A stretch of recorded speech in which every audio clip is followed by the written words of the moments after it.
नमस्कार। आज के इस बेहद खास विश्लेषण में हम एक ऐसे विषय और एक ऐसे व्यक्तित्व पर बात करने वाले हैं जिनका पूरा करियर रहस्य, कूटनीति और देश की रक्षा के इर्द गिर्द बुना हुआ है। जी हाँ, हम बात कर रहे हैं अजित डोभाल की। एक अंडरकवर एजेंट से लेकर पूरे राष्ट्र की रक्षा का ढांचा तैयार करने वाले आर्किटेक्ट बनने तक का इनका जो सफर है ना, वो सिर्फ दिलचस्प नहीं है, बल्कि ये समझने के लिए भी बहुत जरूरी है कि किसी भी देश की राष्ट्रीय सुरक्षा असल में कैसे काम करती है। तो चलिए बिना किसी देरी के सीधे इस विषय की गहराई में उतरते हैं और देखते हैं कि कैसे पर्दे के पीछे काम करने वाले लोग देश की सुरक्षा की इतनी मजबूत दीवार खड़ी कर देते हैं। अब देखिए, जब भी जासूसी या अंडरकवर अभियानों का जिक्र होता है तो सबसे पहले हमारे जहन में फिल्मों का वो एक्शन और रोमांच आता है। लेकिन आपको बता दूं, राष्ट्रीय सुरक्षा की जो वास्तविक दुनिया है ना, वो अक्सर इन फिल्मी कहानियों से भी कहीं ज्यादा रोमांचक और खतरनाक होती है। भारत का जेम्स बॉन्ड, आपने शायद कई लोगों को उन्हें इस मशहूर नाम से बुलाते हुए सुना होगा।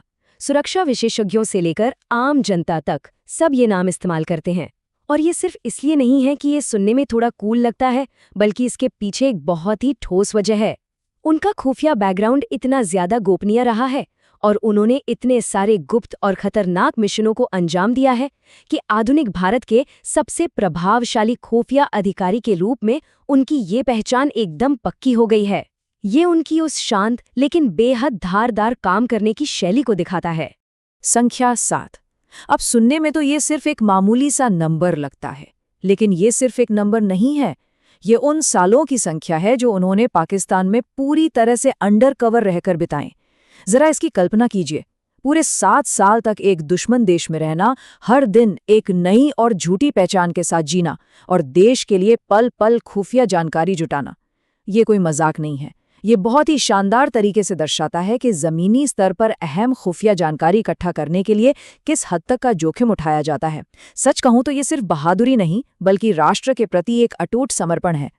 तो इतने बड़े और हाई रिस्क वाले जासूसी के इस सफर की शुरुआत आखिर हुई कहाँ से? चलिए उन शुरुआती दिनों की तरफ चलते हैं जिन्होंने इस असाधारण करियर की नींव रखी। इनका जन्म 20 जनवरी 1945 को उत्तराखंड के पौड़ी गढ़वाल में हुआ था। सबसे अहम बात यह है कि इनके पिता मेजर गुणनंद डोभाल खुद भारतीय सेना में एक अधिकारी थे। जाहिर सी बात है, जब घर में ही ऐसा सैन्य माहौल हो तो राष्ट्रीय सेवा का जज्बा बचपन से ही खून में आ जाता है। अगर हम शिक्षा की बात करें तो अजमेर के प्रतिष्ठित मिलिट्री स्कूल से इनकी पढ़ाई पूरी हुई और उसके बाद आगरा यूनिवर्सिटी से अर्थशास्त्र यानी इकोनॉमिक्स में मास्टर डिग्री हासिल की गई। यही वो मजबूत शैक्षिक और पारिवारिक नींव थी जिसके दम पर 1968 में केरल कैडर में एक आईपीएस अधिकारी के तौर पर यह लंबा और ऐतिहासिक सफर शुरू हुआ। अब आते हैं उस हिस्से पर जो सच में किसी थ्रिलर से कम नहीं है, वो अहम ऑपरेशंस जो बेहद खतरनाक थे और जिन्हें सीधे फील्ड में जमीनी स्तर पर उतरकर अंजाम दिया गया। अगर हम इस टाइमलाइन को देखें तो ये इस सफर के सबसे बड़े पड़ावों को जोड़ती है। 1968 में आईपीएस बनने से लेकर 1988 के बेहद जटिल ऑपरेशन ब्लैक थंडर में इनकी वो रणनीतिक भूमिका, फिर 1999 का वो तनावपूर्ण कंधार विमान अपहरण मामला, 2014 में राष्ट्रीय सुरक्षा सलाहकार के पद तक पहुंचना और अंततः 2016 की ऐतिहासिक सर्जिकल स्ट्राइक। इन घटनाओं को हम सिर्फ इतिहास के पन्नों की तरह नहीं पढ़ सकते। ये असल में एक के बाद एक लगातार बढ़ती हुई हाई रिस्क चुनौतियों को सुलझाने की एक पूरी कहानी है। हर एक मिशन ने इनके तजुर्बे को और भी पैना किया है। और ये तजुर्बा कितना विविध है ये देखिए। इंटेलिजेंस ब्यूरो में अपने लंबे कार्यकाल के दौरान ये मिजोरम में विद्रोहियों के बीच रहे, वहां से अहम जानकारी जुटाई और शांति स्थापित करने में बहुत बड़ी भूमिका निभाई। पाकिस्तान में इनके 7 साल के अंडरकवर मिशन की बात तो हम कर ही चुके हैं। और 1999 में जब कंधार में इंडियन एयरलाइंस की फ्लाइट 841 का अपहरण हुआ था, तब ये उस बेहद महत्वपूर्ण वार्ता टीम यानी कोर नेगोशिएशन टीम का एक अहम हिस्सा थे। ये सारी घटनाएं बिल्कुल स्पष्ट कर देती हैं कि जमीनी हकीकत और संकट के समय की इनकी समझ कितनी गहरी है। फील्ड में इतने दशक बिताने के बाद अब एक बहुत बड़े रणनीतिक बदलाव की बारी आती है। ये वो दौर है जहां एक खुफिया अधिकारी सरकार के एकदम टॉप लेवल पर नीतियां तय करने वाला बन जाता है। साल 2014 में प्रधानमंत्री नरेंद्र मोदी द्वारा इन्हें राष्ट्रीय सुरक्षा सलाहकार यानी एनएसए के रूप में नियुक्त किया गया। इस नई और बड़ी भूमिका में इनके काम के 3 मुख्य स्तंभ रहे हैं। पहला, देश की राष्ट्रीय सुरक्षा रणनीति को एक नया आकार देना। दूसरा, विदेश नीति से जुड़े अहम फैसलों को सही दिशा दिखाना, और तीसरा, आतंकवाद से लड़ने के लिए नई और सख्त रणनीतियां तैयार करना। इन्हीं नीतियों के तहत 2016 में भारत द्वारा की गई सर्जिकल स्ट्राइक और अन्य अहम सुरक्षा रणनीतियों में इनकी बहुत ही केंद्रीय भूमिका मानी जाती है।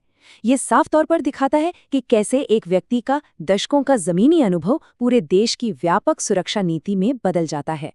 इतने लंबे, प्रभावशाली और एक्शन से भरपूर करियर के बाद अब वक्त है इस अद्वितीय विरासत को समझने का, जो आज देश में देशभक्ति और अदम्य साहस का एक बहुत बड़ा प्रतीक बन गई है।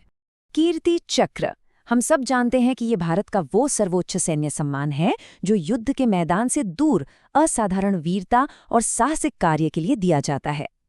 लेकिन इसमें सबसे हैरान करने वाली बात क्या है पता है? अजीत डोभाल इस प्रतिष्ठित सैन्य सम्मान को प्राप्त करने वाले पहले पुलिस अधिकारी माने जाते हैं। जी हाँ, पहले पुलिस अधिकारी।